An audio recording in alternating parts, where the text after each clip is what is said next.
Mrs. Grim goes off, bringing to you scrolls of flayed flesh, which I will give samples of splatter elf fiction, which I have talked about on this channel a little bit before. Here's my sword.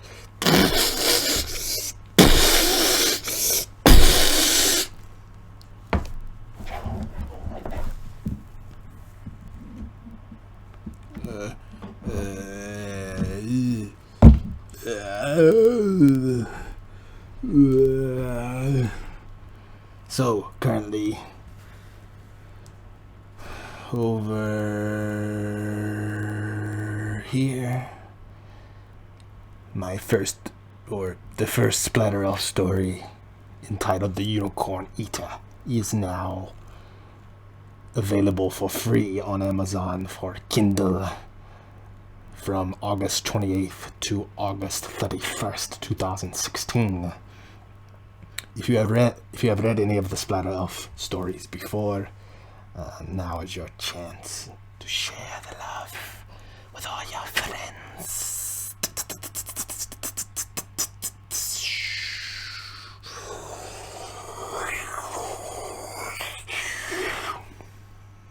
So today I will give a short sample from The Unicorn Eater. I will be reading all of the parts. My narration debut. So without further ado, here's your sample of The Unicorn Eater. The Unicorn Eater, a weird tale of Splatter Elf. Month of Zuzmi, the dead crow, the year 10,579. Chance of blood rain, 60%. Katsia of Clovenhoof always wanted to ride a unicorn, but life's cruel twist had her following a trail of one's guts instead. No one wanted to follow a trail of unicorn guts, unless that person was fucked up. The Necrogardania woods loomed before her, taunting with its claw-like branches and sickly grey leaves. A dead forest, blasted by sorcery, frozen in time in its moment of destruction. Trees twisted into each other, as if clinging to the last moments of their lives. It was fucking beautiful. Katsa always was a poet at heart. Elves loved that kind of shit. The elvish part of her did anyway. The human part, not so much. Oh, look! Dunwich dipped his finger in the unicorn's sparkling intestines. Pretty. No, Katya swatted the half-goblin's hand like he was a naughty child. She found it difficult to be friendly to someone who would steal her boots from her dead body without batting an eyelash. The half-goblin sniffed, stringy grey hair hanging over his blubbery jowls. He barred greenish teeth, mostly cracked and broken. Why can't I touch? It's disrespectful, Katya said. We're here to find whatever's killing the unicorns, not play in their entrails. Do that shit in your free time. My godmother played in entrails. Dunwich wiped the unicorn's blood on his oversized red cape. Clearly another one of his borrowed items. Could guess your birthday and age. That's great. Are you going to do your job or what? The half-goblin cocked his head. My job? I am doing my job. Touching the guts helps accuracy. Fresh guts might mean one creature is the culprit. Old guts another.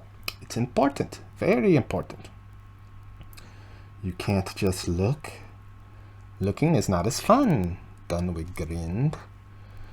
You make me want to puke sometimes, you know that? Katya pushed past Dunwich to examine the entrails more closely. They were mostly intact, strange considering how they'd been torn out. That spoke to the cunning of the attacker, or maybe to the durability of unicorn organs. Whatever lurked at the end of the trail, it would be nasty. Something with a gigantic head full of gigantic teeth, or maybe with a really tiny head with massive claws. That would look weird. In any case, it wouldn't be an easy day's work. Katya wondered what creatures might enjoy disemboweling the unicorn.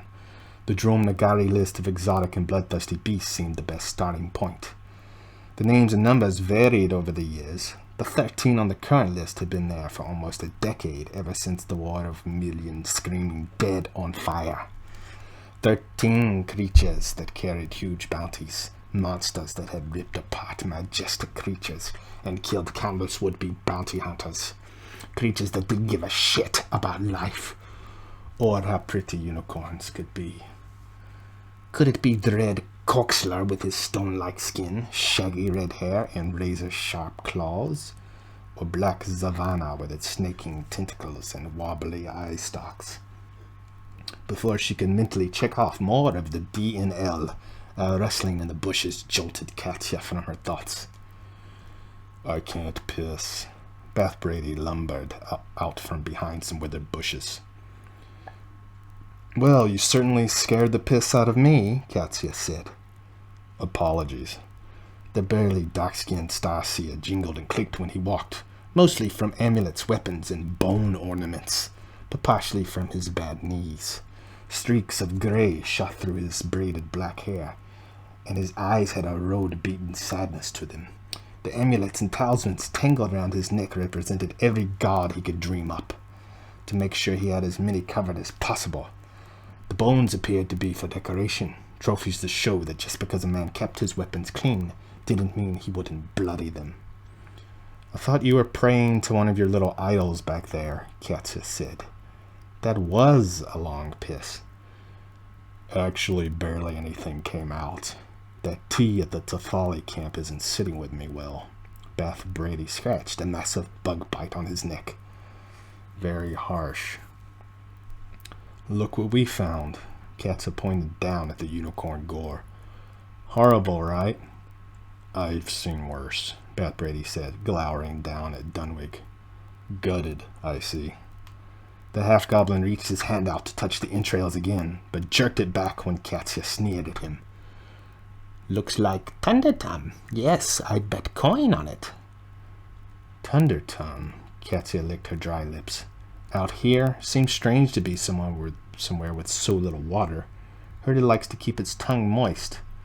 Dunwich stirred his fingers in the entrails. Blood keeps tongues moist, no? Stop, Katya's boot nudged the half-goblin in the ass. You don't listen, do you? You're no fun, Dunwich scooted away, pouting. It's been in dry places before, Beth Brady said. Heard it killed a pack of were-camels out in the Tachak Desert. Great, Katya snorted. Thundertum is number 9 on the Drome Nagari list. No slouch. You think we need to send Dunwich back to the Tathali camp for volunteer hunters? Beth Brady rubbed his thumb over the smooth antlers of the black marble idol in the shape of a moose man.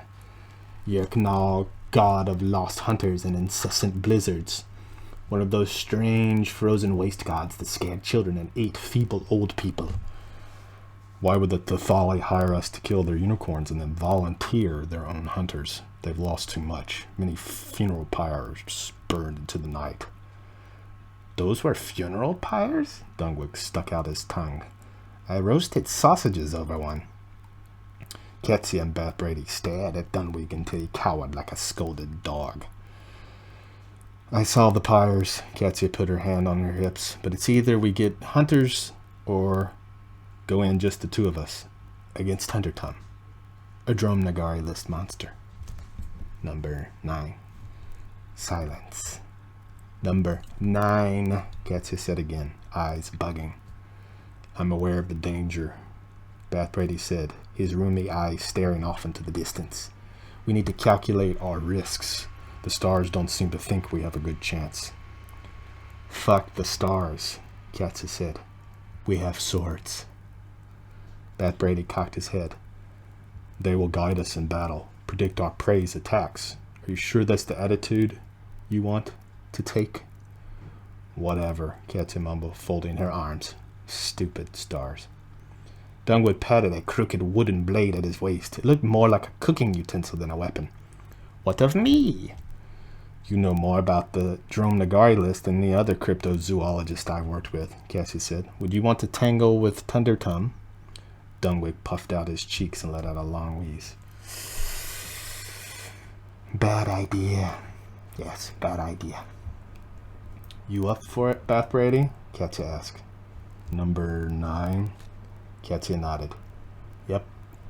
The risk is great, but that would be quite a haul in the rolling city, he said. Bah, Katya said. I hate that place. Don't want to go back anytime soon. Always moving. Makes me road sick. That's the point. It's rolling. Rolling city. Anyway, I take its head straight to Crystalline Crab. Bad choice, Bath Brady said. They'll give you the list price for a D&L monster. Always do.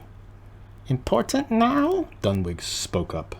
Katya and Bath Brady shrugged simultaneously. It will be once we kill it, Katya mumbled. Bath Brady eyed Katya's red lacquered scabbard. You got the right weapon for Thunder Tum? Something sharp, I hope. So, that concludes the sample of the Unicorn Eater.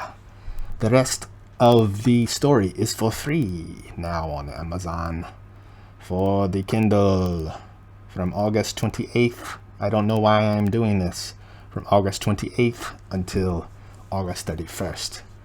And if you are interested in Katya's further adventures, I will have links to sample for River of Blades, the second Splatter Elf story, which is also free during this time period, and the Bog Wyvern, which is number 3, which is also free during this time period. So, below I will have some kind words people have said about the Unicorn Eater. Over here, the Unicorn Eater. And then please feel free to comment, subscribe, and do all that happy shit. Until next time, thank you for joining my web of solitude and watch me make strange gestures and have weird ass hair and face and doing cringeworthy things. Until next time.